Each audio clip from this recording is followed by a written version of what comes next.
As you heard earlier in the broadcast, Charlie Kirk was only 18 when he founded his group Turning Point USA. You see him here just a year later opening an event billed as the next generation of conservatives in 2013. His group went on to host events at colleges and even holding campaign events for President Trump.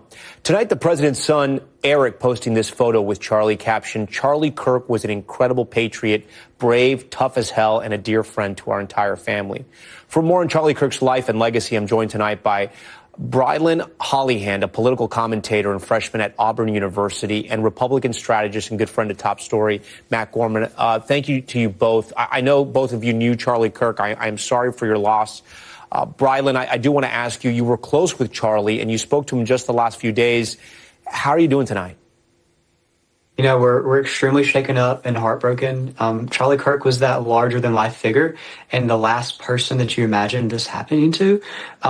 Charlie Kirk was a walking, talking beacon of hope, and I can really confidently say, as someone who has been on college campuses with him, who's been on the campaign trail with him, who has seen him in conversations with the president, that the only reason that President Trump is in the Oval Office this evening is because of Charlie Kirk's tireless efforts to reach out to the next generation. And that's what makes this so hard. Such a fighter for the movement as a whole. And I got to say, the first time we met, it was in the fourth grade. I just started a podcast at 11 years old. And I'll be honest with you, not a lot of people wanted to come on a fourth grader's podcast, but Charlie took a chance on me. He came on, and afterwards I asked him for some advice. And this afternoon, just reeling with the news and speaking with his family and friends, it brought a smile to my face thinking of the advice because it was so authentic and so Charlie. And he said, "Brilyn, the left will have all the money and fundraising in the world, but nobody can ever say they outwork me. I will wake up as early as I need to. I will stay up as late as I need to. I'll travel to whatever campuses I need to." But he always took that time to fight for the next generation, and that's what we'll be remembering. Matt, you've been in Republican politics a long time. Again, I'm sorry for the loss of somebody, within the Republican Party and in the movement you work for. How are you and your colleagues taking this? I mean, you're out there with political candidates all the time. You're out there doing Republican events. This guy wasn't running for office. He wasn't elected. He was an influencer, huge following, huge, we know how big his movement was. But it's just wild that he was assassinated, right? And he wasn't somebody that he had even run for office. No, he wasn't even a traditional operative per se in the traditional sense of the word. But you talk to almost any Republican in either the Trump administration or just in power or around power today, it was always either 1 or 2 degrees of separation from not just meeting Charlie once, but knowing Charlie. He was that ubiquitous in circles. And Brilyn is right in many respects.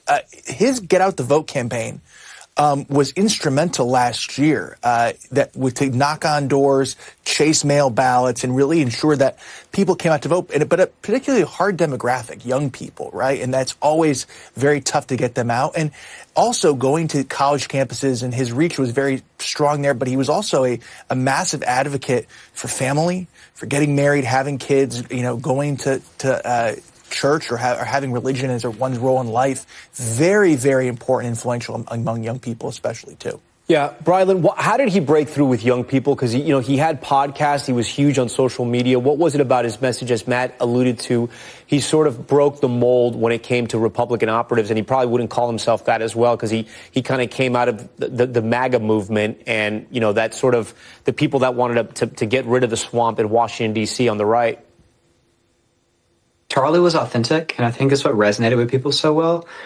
He really took the time to talk to people. He didn't come to campuses and scream at college students. Like, I'm a freshman at Auburn University. People love to see him actually come and interact with people. And Charlie was doing this the right way. Every event that he's ever done on a college campus, he has a Q&A. The entire event is just come and ask me questions. And he encourages people that are on the opposition, people that disagree with him, to get in the front of the line. He wants to have conversations. And I think that that's something that we've lost in the country. And if anything comes from this, it's a need for civil discourse, because Charlie was doing that. He was bringing back conversations, and this whole tragedy could have been prevented by a conversation. That's why he was there. I mean, how do you explain this to his 2 young kids today?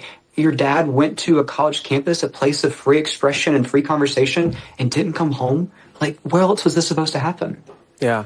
Matt, what do you think happens now? I mean, in the way people campaign and the way people try to get their message out. I was talking to Kristen Welker a lot about this. As much as social media is necessary right now, and any political candidate wants to get their message out, you still sort of have to go out there. The president does it himself, even after his assassination attempts, but you have to go out there and you have to start the movement and press the flesh. How do you think this changes everything when somebody like Charlie, who again was incredibly popular on the right, is assassinated?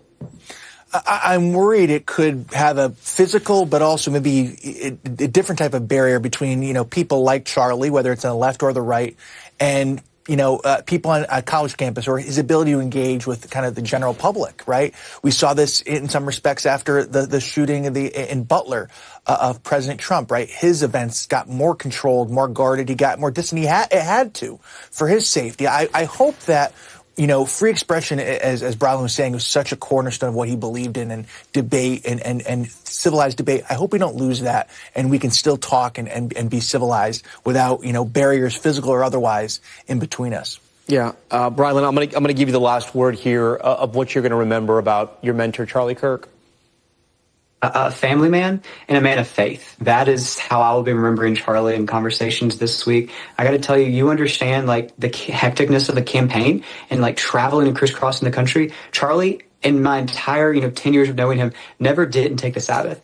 Every single Sunday, flew home, took his wife and 2 young kids to church, actually took the time to be a father figure, took the time to turn his phone off on Sundays and actually be present with his family. That's so rare and so unique, and just shows that genuinely he was a family Christian man, and America lost a really good one tonight.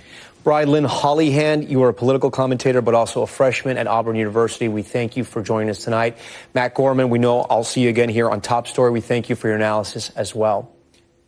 Thank you, sir.